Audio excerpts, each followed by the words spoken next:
Miller. I'm the Vice President of the Royal Commonwealth Society Ottawa branch. We've just got our presenters, players coming in.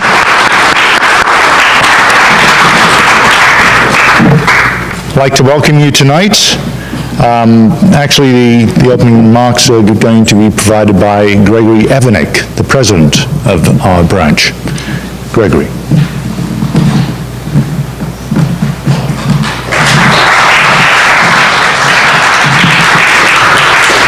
Thank you so much. I appreciate that before I actually say something, because you might not like what I say afterwards. Welcome to the 2017 Shakespeare on the Platform. This is an incredibly important event, maybe more so in your lives, our competitors here today. And may I share with everyone else that I think this is far more just a literary arts or literary a performing event. This is about leadership development. RCS Ottawa is committed to educating and developing leaders for the future. If I told you that we've had about 10 MPs come through our systems in the National Student Commonwealth Forum, many foreign affairs leaders, business leaders. Why is SHOP so important to us?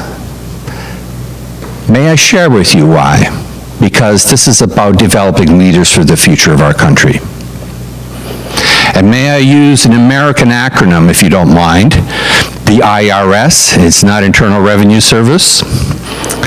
But may I start, what you are doing here will lead to whatever profession you go into.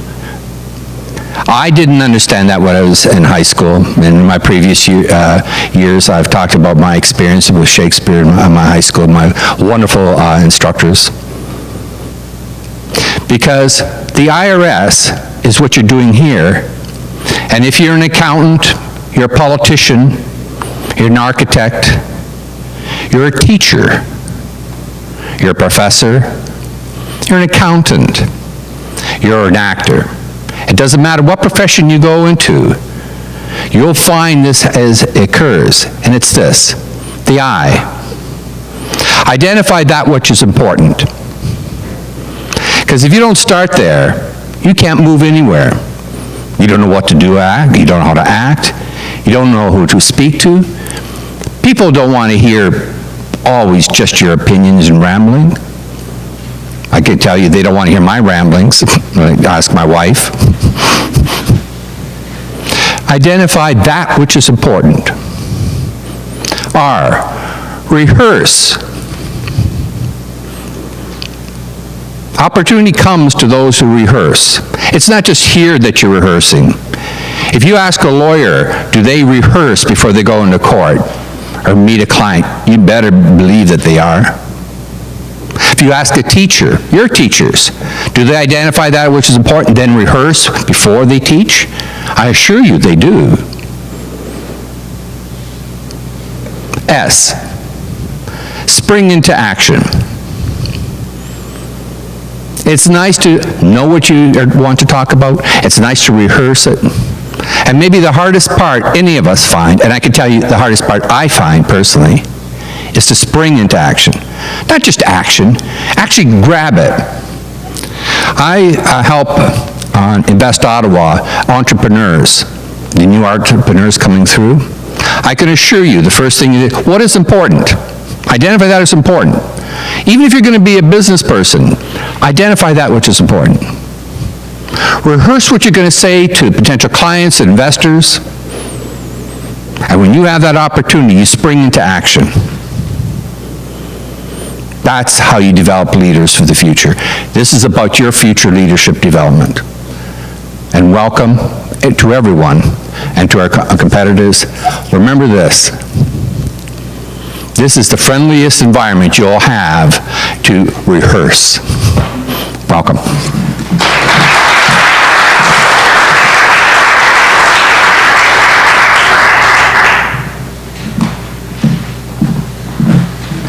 Well, thank you, Gregory, for your introduction. Can you hear me? Thank you, Gregory. Is that working? Yes. Good. Thank you for your introduction, and I would like to offer a warm welcome to everyone here this evening, and to thank all those who have made this evening possible. I'm sure we're going to have a very entertaining hour or so. Now, I'd like to begin by introducing our judges. They're way up at the back there, but we have Ian Cameron, who has been one of our judges for a number of years now. He's a professor at Carleton University. And we have Tom Kobolak, who's returning again from last year, who is from Canada Theatre and does a lot of very good work there too. And Nicholas, Lino, I knew I was going to fall on that word. Nicholas Lino from the Company of Fools. He's new to us this year, but I'm sure he'll do a great job for us. And you can see from your program, there's a little bio that tells you about them, and they all have a great love for Shakespeare. Now, we have 9 contestants this evening, and it's so rewarding to see these young people who love Shakespeare. Some schools, I have heard, are considering taking Shakespeare out of the curriculum.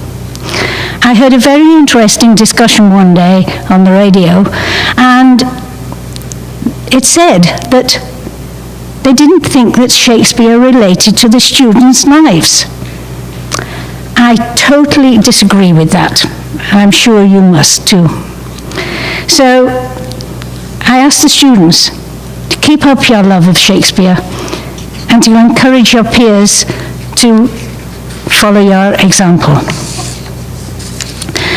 Now, as the students are entertaining us with their words this evening, they're going to be videoed, with their permission, of course, so that they can then take that video and evaluate their performance and even improve upon it, if that is at all possible.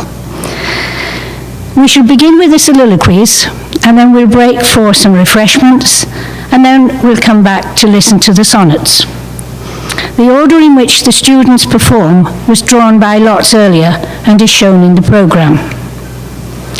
Now, whilst the judges are deliberating between each piece, feel free to talk amongst yourselves, award marks as to what you think each student deserved, and then see at the very end, were you correct? The Master of the Revels also will engage with some of the students and ask their opinions about Shakespeare and also about their ambitions for the future. So, sit back, be entertained, and one last thing I would ask is if you make sure you've turned off your cell phones, and I don't think I have done mine, so I must go and do that. And I'd now like to hand over to the judges, to the students, or should I say orators, and I'm certain we'll enjoy an excellent evening listening to some of the bard's great words. So break a leg.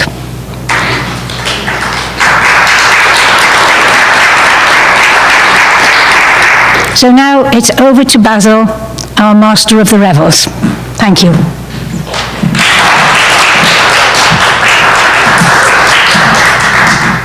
Thank you, Margaret. This is meant to be a fun evening, a way to engage, enjoy some Shakespeare. What I'll quickly do is, I'm looking to have a little interaction with the audience as well in this, if possible.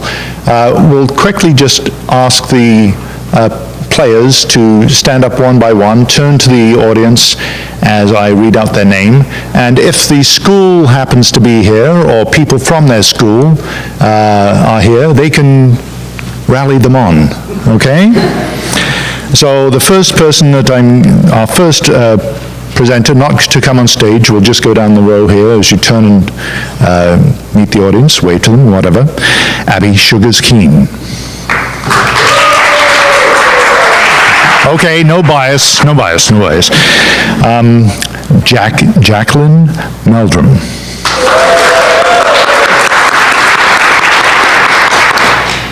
Anna Berglas.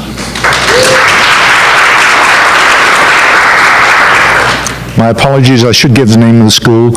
Abby was from Lisco, Jacqueline was from Woodruff, Anna is from Nepean. Next, we have Rachel Lowenberg.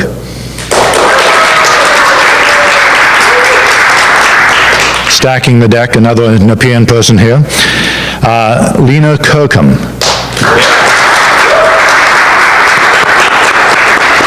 Earl of March. Neve Sugars Keen from Liscar. Genevieve Packer from Glebe. Andrew McGowan, also from Glebe. And Marita El Kahadi. Whoa, okay. From College Catholique Samuel Genest. Okay, so you heard the program. We'll have the soliloquies followed by the sonnets, broken by the reception that we have outside. Let's delve into it, and during the judges' deliberations, I'll maybe engage people a little bit more.